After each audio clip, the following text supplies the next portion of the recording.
আসসালামু আলাইকুম। মুরসালিন এগ্রো ফার্মের আরও একটি নতুন ভিডিওতে আপনাদেরকে জানাই স্বাগতম।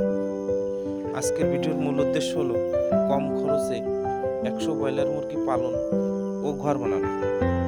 কিভাবে 100 মুরগি ঘর অল্প টাকায় করা যায় এবং 100 মুরগি পালনে কত খরচ। আজকের ভিডিওর মূল উদ্দেশ্য হলো এটা। তো আমি প্রথমে চলে আসি বাচ্চার।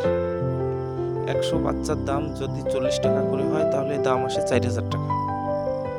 খাদ্য লাগবে 5 বস্তা, 3200 টাকা করে হলে 5 বস্তার দাম আসে 16,000 টাকা। 16,000 আর 4,000 20,000 টাকা। ওষুধ, মেডিসিন, আপনার ভ্যাকসিন, তুষ, বিদ্যুৎ বিল ইত্যাদি মিলে আরও 2,000 টাকা, তাহলে আসলো 22,000 টাকা। এবার আসি বিক্রি। আপনার প্রত্যেকটা মুরগি যদি গড় ওজন 2 কেজি করেও হয় তাহলে 100 গুণ 2 আপনার 200 কেজি। 200 কেজি মুরগি যদি আপনি 150 টাকা করে বাজার পান তাহলে বিক্রি হয় 30,000 টাকা। ওইখান থেকে 20 কেজি মুরগি মাইনাস করতে হবে, থাকবে না, অথবা আপনি বাড়ি খাওয়ার জন্য কিছু রাখবেন, তাহলে 30,000 থেকে যদি ওইখান থেকে আপনার 3,000 চলে যায় তাহলে আসে কত? 27,000 টাকা। আপনার খরচ কত?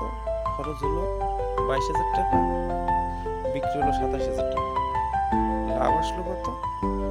5,000 টাকা। এবার আসি ঘর নির্মাণে। আপনি যদি কাঠ, বাঁশ, টিন এগুলো দিয়ে ঘর করেন, আপনার সব মিলিয়ে খরচ হবে মনে করেন যে সর্বোচ্চ হলে 12 থেকে 15,000 টাকা। ভিডিওতে যে ঘরটা দেখা যাচ্ছে এরকম একটা ঘর যদি আপনি করেন তাহলে আপনার ইনশাল্লাহ 15,000 টাকা সর্বোচ্চ এর ভিতরে আপনার ঘর হয়ে যাবে। তো আজকের ভিডিওটা এই পর্যন্তই। যারা আরও কিছু জানতে চান কমেন্ট করবেন, ভিডিওটি ভালো লাগলে লাইক করবেন, শেয়ার করবেন, আর আমার চ্যানেলটি সাবস্ক্রাইব করবেন। আশা করি সবাই মুরসালিন এগ্রোর পাশে থাকবেন। আসসালামু আলাইকুম, সবাই ভালো থাকবেন। আর লিটার হিসাবে সবাই বালু ব্যবহার করুন, তুষ, কাঠের গুঁড়োকে না বলুন।